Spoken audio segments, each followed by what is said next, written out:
Okay, good morning, everybody, and welcome to the Daily Energy Markets podcast. It is 10:30 on the 21st of November, and we have Brent crude oil trading under $73 a barrel today, which is sort of in the middle of where it's kind of been bouncing like a ping pong or a pinball, or they call ping, ping, ping, ping, pinball machine, ping pong, or whatever analogy you want, ultimately stuck in the sort of 72 to 74 range, thereabouts. It seems that nothing really breaking out of it. Let's kick off this morning with one of our long-standing speakers who we welcome every month, Paul Horsnell, Head of Commodities Research at Standard Chartered Bank. Paul, your thoughts on what could give this market direction? Are we all waiting now for OPEC, or are there other things to be paying attention to? Morning, Sean. No, that's a good question. It's on how market dynamics did change, I think, quite significantly, straight after the US presidential elections. I mean, two big things happened. I mean, first, as you've already alluded to, the volatility just came straight out of the market. Brent volatility, which had been well over 40%, is now below 35%. Looks like it might even come down a little bit more. So, a lot of the noise came out of the market immediately after the election. And the other thing that happened is that oil prices have sort of decoupled now from US Treasuries. Remember that Treasury oil correlation, which was driving a lot of trade, certainly through the course of this year. That correlation seems to have broken down. I mean, Treasuries yields have gone up and oil hasn't. It's that's sort of broken. So it feels a very different sort of structure of the market. Why has the volatility gone down? What's going on in certainly in traders' minds? I think there's a lot of genuine uncertainty out there now, as to nobody knows quite exactly what is the Trump trade. What do you do? And the first sort of thoughts. Join the list, join the company, join the line, join the queue. And if you don't have, if you're not 100% certain of exactly what narrative you're trading, what is your big idea underneath, then it does make it harder to take big positions. And prices have been going through this sort of rather narrow movement and low volatility. I mean, very briefly in the Trump trade, I think all of the first thoughts people have had, none of them sort of will quite work out. There's always a contradiction somewhere. So the thought that everything that the most of Trump's policies are probably inflationary for the US economy, tariffs, tax cuts, et cetera, et cetera. And there aren't many disinflationary levers that he can pull on. And probably the biggest, shiniest looking lever is the one that says oil. And then we get into that debate, sort of why it's important of, can US production growth be boosted, and if so, by how much? And I think generally underneath that, we're going to huge depth here, but I think the answer is probably not very much, simply because the industry is already working very hard, and most of the things that you can do to speed up supply growth probably don't take effect much within the current presidential term. I mean, last thing on that, I noticed the API released a roadmap of their advice for the new Congress and for President Trump. Had advice or instructions. Yeah, so sort of a wish list. But none of those wish lists sort of said, look, here's a big button that you can press and supply growth. They were things like reduce CAF standards, get rid of some of the vehicle mandates, the EV mandates, certainly make permitting easier. That's something that could ease things along a bit, but don't change the taxation regimes, don't change current sort of incentives. So leave all that alone. So it didn't look to me like a list of saying, oh, thank goodness, now we can really get moving because we can roll back this, and this. And so even at the end of that, I wonder if that view of, the Trump trade has been necessarily negative for oil. I'm not certain it adds up yet. Well, let's go to Brian Pieri, founder of Energy Rogue in Colorado, because Brian, of course, as OPEC, as Paul, opened his comments there, we're all trying to scratch our heads here. OPEC have to do it for real. They've got a lot on the line here to try and read this Trump trade, as Paul puts it. One of the big question marks they will have, of course, is, as we always have, and look to you for some insights, is where is the U.S. going to go in this Trump trade in the vis-a-vis the U.S. industry? Will they, they sort of electioneering, sloganeering of Trump, drill, baby, drill, I'm the greatest thing for the oil industry. Ultimately, it still seems to me that the Democrats have the trophies there, so, permitting the U.S. to export oil under Obama, the shale boom under Obama, Biden, new oil production records, etc. Not to get down into that argument, but nonetheless, it's relevant because the Republicans coming in, does the U.S. oil industry, who funded Trump quite generously in their donations to his campaign, what do they get from him? Do they get to produce a lot more oil? Your thoughts into 25, how the U.S. oil industry reacts to Trump? Absolutely. Thank you, Sean. And great comments by Paul. A lot of good things to think about there, especially when it comes to the interrelationship between the crude oil price and treasuries as well as currency. And I think that that is going to be a central theme. But let's go back in time when Trump first took office. When he took office, and he stepped into the White House in January of 2017 under a platform of drill, baby, drill. Now, what had happened leading up to that, what a lot of people forget is before he took office, from 2014 to 2012 to 2016, we grew by 2.5 million barrels a day under the Obama administration. And then when Trump took office, there was a drill, baby, drill, and we're going to relax policies and whatnot. But if you look back at what the policies were, the key ones were offshore drilling expansion, public land access, drilling on public lands, and pipeline approvals importing crude oil from Canada. Well, during Trump's presidency, the U.S. grew by 3 to 4 million barrels a day of growth. That came from the Permian. It came from North Dakota. It came from Eagle Ford, Texas. There was nothing offshore, nothing from public lands. So as far as I'm concerned, from a policy perspective, there was nothing supporting production growth in the United States from Trump's policies. Now, there's state policies that are going to be a little bit more relevant, such as in particular states where you're having pushback on emissions. Under the Inflation Reduction Act, there was some policy discussion about methane emissions, and there was some pretty dramatic. About half of the U.S. production is mature production that has been online for 20 to 50 years. Well, that is old infrastructure, and old infrastructure is not as efficient, so it is going to emit a little bit more environmentally damaging material to the atmosphere. That Inflation Reduction Act would have probably shut in about a third of the U.S. production if that was actually enforced. Fortunately, there were a lot of rational people in the room that walked it back, even though Inflation Reduction Act was pushed and approved and implemented. They did not enact some of the penalties that were in the Inflation Reduction Act, and they're actually deconstructing that right now, realizing that that was an unintended consequence.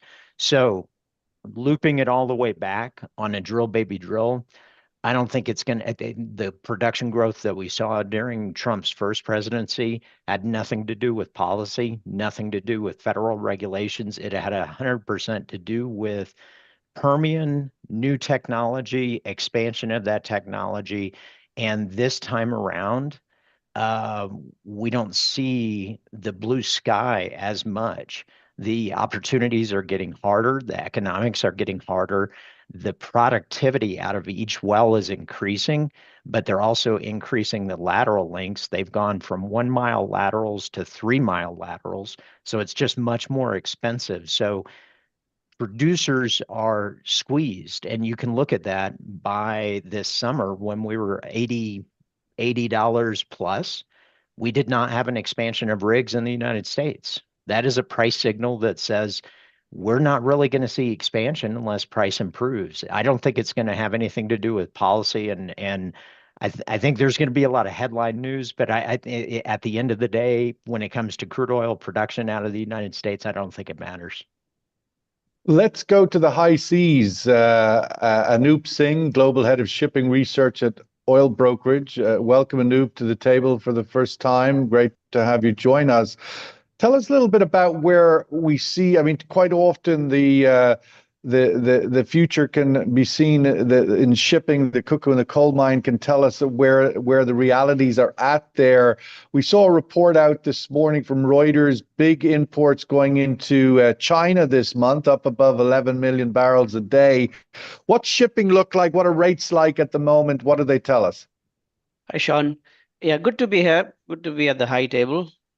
Thank you. Yeah, in terms of what I'll address that story, but a couple of things in the previous conversations which I thought were Please. interesting. Yeah, one in terms of the Trump trade, because shipping and oil tankers are also pretty much impacted by Trump, by OPEC, and by China. So I think the one policy lever that exists with Trump and which we think is going to be supportive is the LNG ban, the LNG export ban. Because we think with the volume of sort of gas share in the Permian production, the fact that gas prices had gone negative through September, October, that was a factor in limiting Permian production. And from where we sit on the tanker side, Permian production and U.S. exports is almost one-for-one correlated. And so we try and track that. So we think a Trump presidency, yeah, except everything else that has been sort of said so far, that there is very limited growth that can come from policy on fracking per se, or central or federal lands. But if there is a move to lift the LNG export ban, that alone by itself should improve the profitability of Permian producers and encourage a lot more, or at least some more oil out of the US. In terms of shipping rates, unseasonably low for this time of the year. Yeah, trade volumes are down. Trade volumes are down, driven more by China. And within China, the structure of their import basket has changed. Margins are so terrible there that the increase in refining throughput is not coming from producers who run mainstream crudes. It's coming from the independents who are running more discounted crudes, and people might think, well, that's just still shipping demand, but that's demand which is only favoring the shadow fleet. So the bulk of the large fleet isn't getting the gains and the benefit from that shift in the basket. So all said, yeah, it's not looking as if China margins in China are looking to turn anytime soon.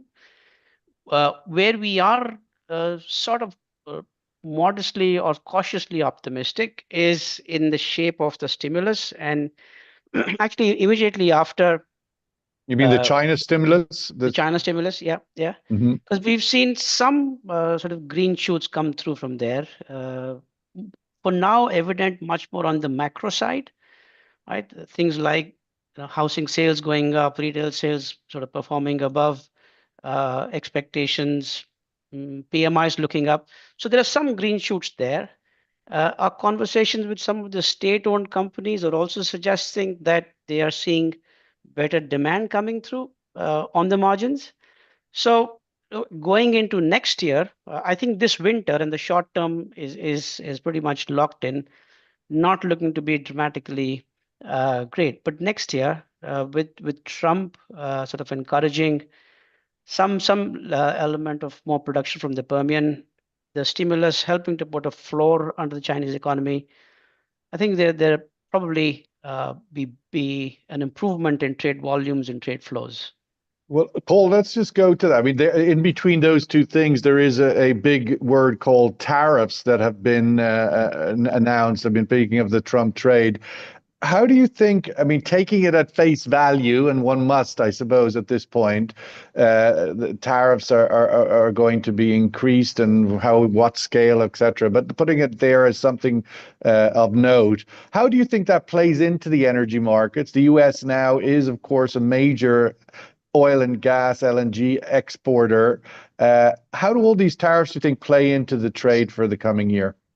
Yeah, and there's a micro and a macro aspect to that. I mean, I think just to bridge in from what we were talking about before, there's also a micro aspect in that obviously the US oil industry is an incredibly intensive user of steel and industry grade steel. A lot of that is imported, and so there is an extra vulnerability for the industry in terms of steel tariffs in particular. I mean, one reason why it's possible that things could get more inflationary for oil than for the economy as a whole, which, you know, as Brian was talking about, the margins are not that stellar. It doesn't take very much to really start squashing back down on those margins. And steel tariffs could be something which, from the oil industry's point of view, is an extremely undesirable outcome. I think more generally, oh, look, I'm a pure economist, and pure economists tend not to like tariffs, but one part of tariff theory is that if you are a large country, if you can manipulate your own terms of trade, there is an optimal tariff. You can gain economically from tariffs by moving your terms of trade in your favor. And to that extent, I mean, Trump is very much following on that kind of large country optimal tariff.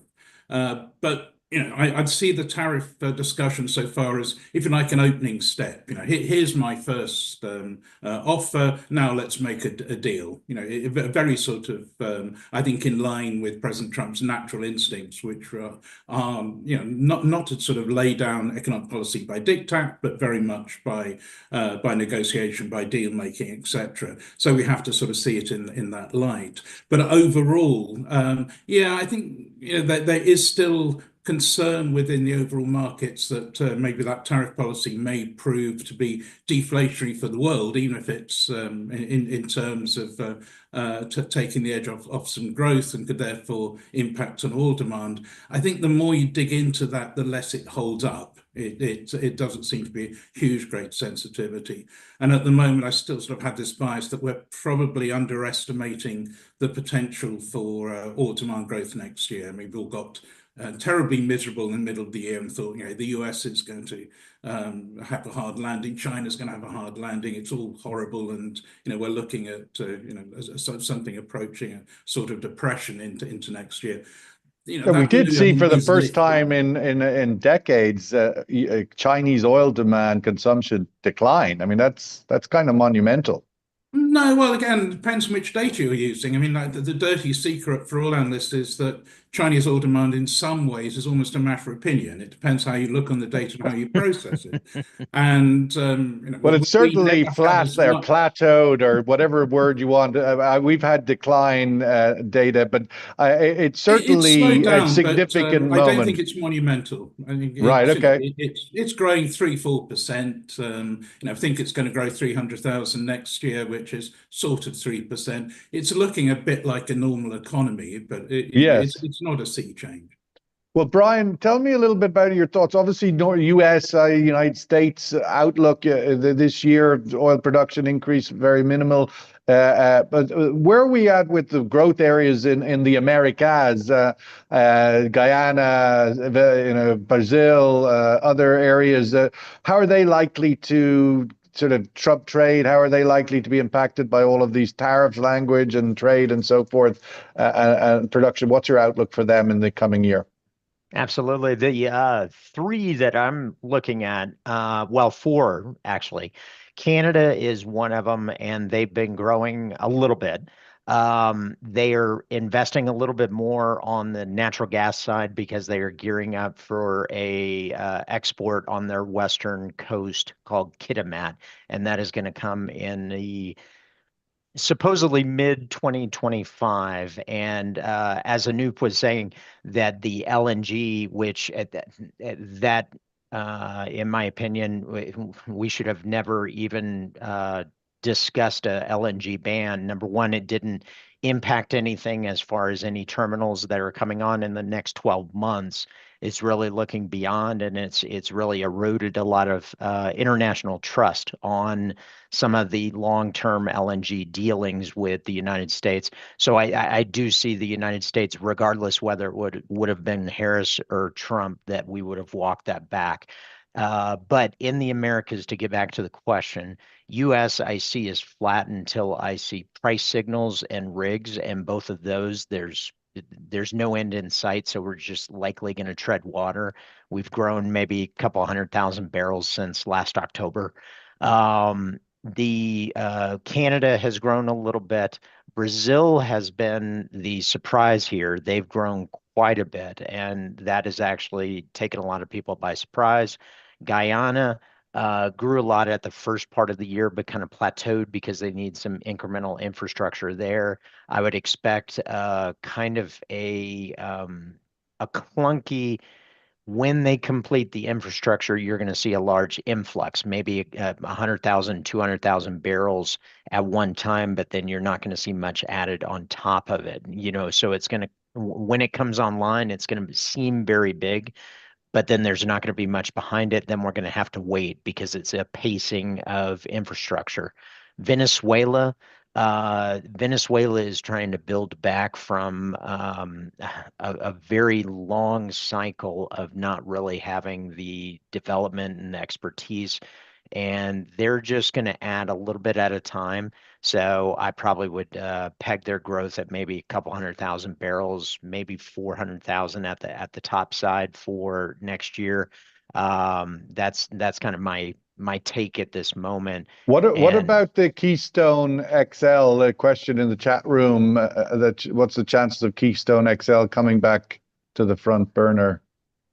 I don't think that ever should have come off the table, because what it really does is it opens up crude markets into the United States. A lot of the crude from Canada fits the U.S. refineries pretty well. So what that Hasn't does, that crude now already been designated on the Vancouver pipeline, redirected, or? I don't know. To Right. answer your question directly, I don't know. But what I would say is one of the things that the Keystone Pipeline would bring in that Canadian crude, which means some of the imports that we bring in for the refining, because let's be clear about one thing, which is the United States imports, say, 5 to 6 million barrels a day, but we also export 4 million. And it's because of a quality difference. It's not because of quantity. It's because the type of crude that the U.S. produces is too light Well, the for our refineries in the Gulf, are set up to import Venezuelan crude, basically, right? I mean, that's the history there, and they haven't been doing that for a while. Anup, I've got to come back to the question and the polls pushback and get your thoughts on, how should we read China's moment? And OPEC, as they sit down in next week, 2 weeks, are also asking that question. I mean, they're one thing to be considered read the Trump tea leaves, but what's the China tea leaves? What kind of moment is this? Is this the end of 30 years, or is it just a timeout till they get back? What are your thoughts on where China's going? I think we're going to see a regime change in terms of the growth rate in oil imports and oil demand. So that's almost not debatable, right? The question is for us on this side of the industry is, do we see imports rise or not next year? And from that standpoint, and sort of carrying on from my prior comments on China, the discussion around tariffs becomes very interesting to us, right? And the way we think of Trump is, first and foremost, he is a mercantilist. He's a businessman, right? So perhaps I agree with Paul when he says the opening gambit is here's tariffs. Show me your cards, right? And that should be productive, right? In terms of finding solutions which work. I think when we looked at the numbers, China has a negative 300 billion trade surplus with the US.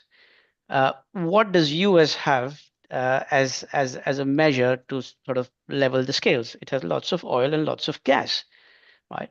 And China is still, all else being equal, is still importing all of that and probably will carry on doing it for many more years. So that's becomes a good starting point to say, well, okay, we'll take this more from the US, and in exchange for that, we'll do this less to the US, and so on and so forth. So we think there are potential solutions to be had in the tariff game. Also, and I think those become much more interesting because functionally there are lots of contradictions within what Trump has been trying to say, right? At one point he says tariffs, other he says inflation reduction. Tariffs will be inflationary. If you listen to the likes of Toyota or Black and Decker, Stanley, they're all saying that if tariffs come in, we're going to pass the costs down the line. And so within the US, tariffs could very well be inflationary. Right? So he could very well sort of mitigate an inflationary stimulus by doing more agreements to encourage trade with the US on the products and on the commodities where US has strength, right? So that's the approach that we are taking when we evaluate the future for tanker markets and for oil flows next year.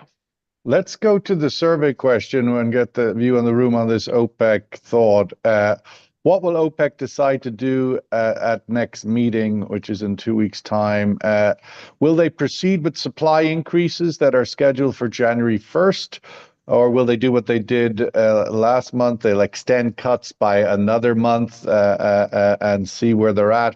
Or will they extend by 3 months? Or indeed, will they take the big bite as they've done with their other bucket of cuts and have already extended them through to the end of 25?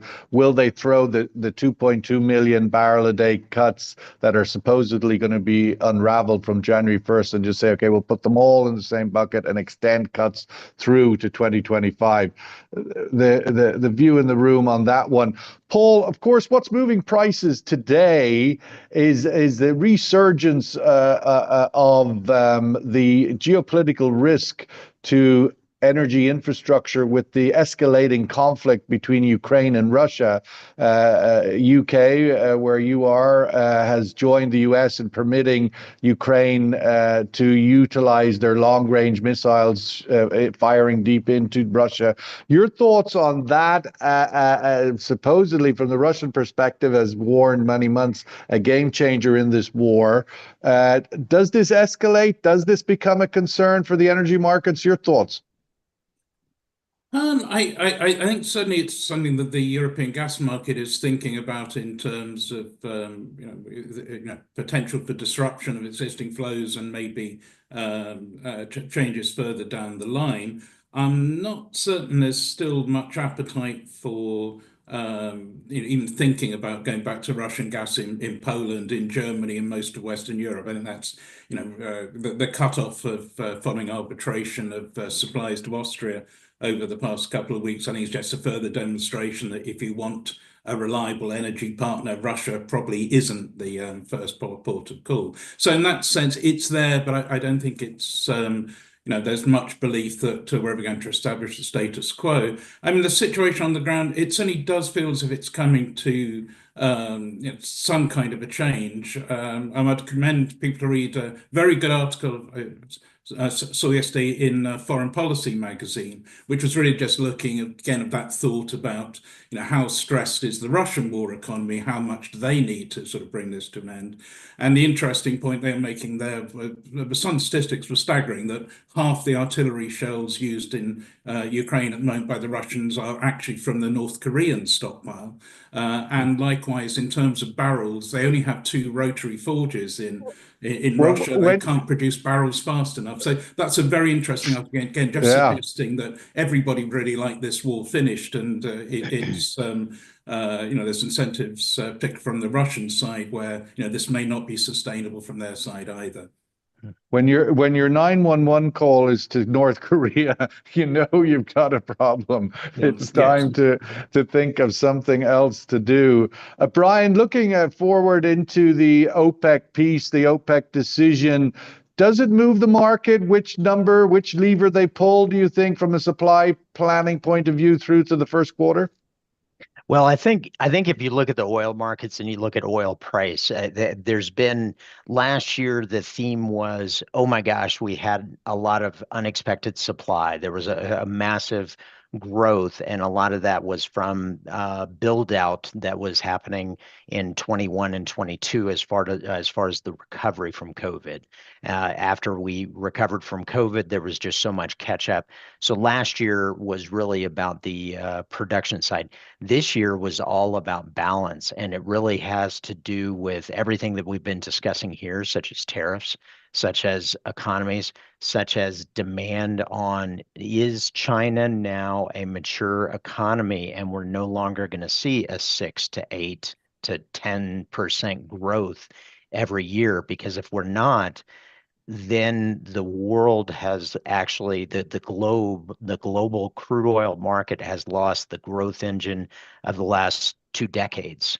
And India is catching up, but the pace at which it's catching up, it's just not volumetrically there. So it's not moving the needle enough on the demand side.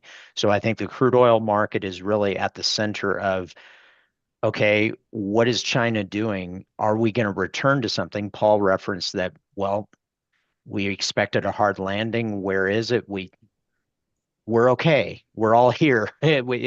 It hasn't been as bad as people expected. So does that mean that we rebound and we slingshot up? Because if we do, then we will see larger growth from China. Does it get much above 3%? Does it go to 5%?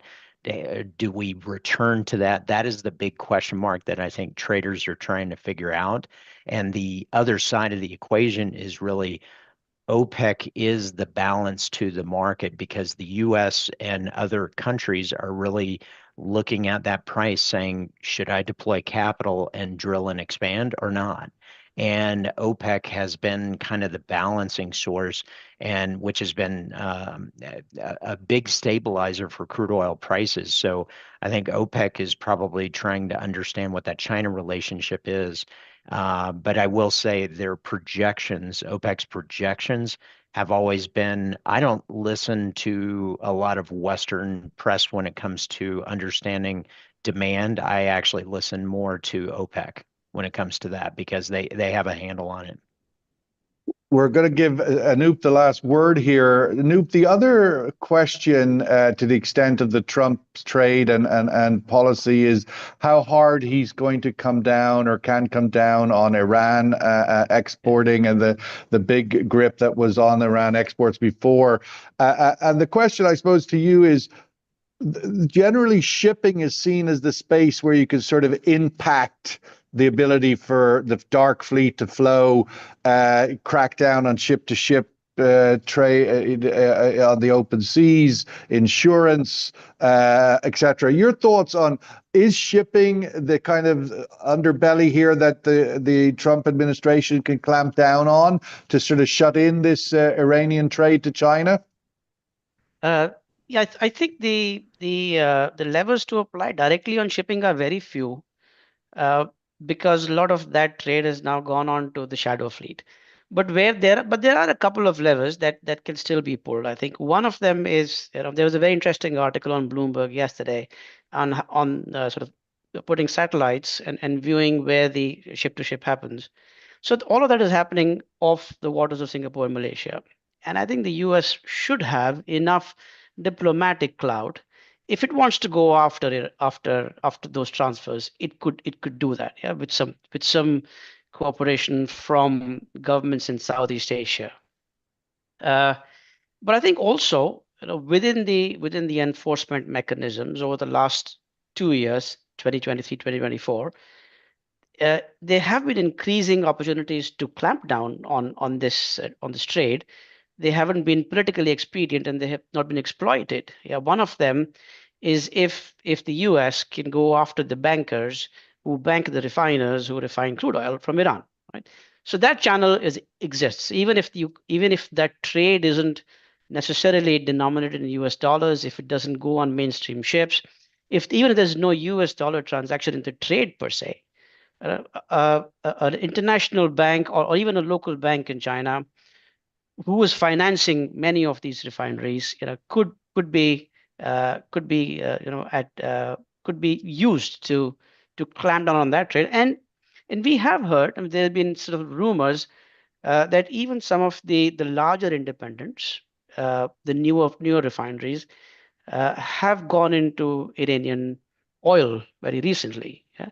So it's not a completely hopeless situation in terms of whether Trump can do something on the sanctions or not.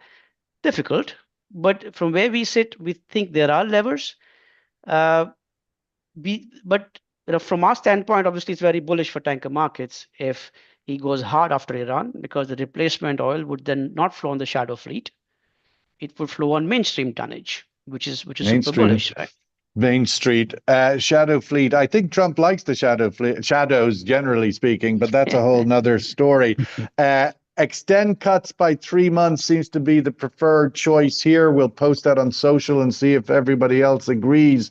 The idea of proceeding with supply increases is still getting close to a third of the decision or choices here, which is a lot. We'll wrap it up there. Oil little change this morning so far. Brent still trading around $72. Anup Singh, thank you so much for joining us from Singapore. Paul Horsnell from London, and Brian Perry, of course, from the lovely Colorado mountains. Thank you, guys. Have a great day. We'll catch up with you all again soon. Bye-bye. Thank you. Thank you. Bye.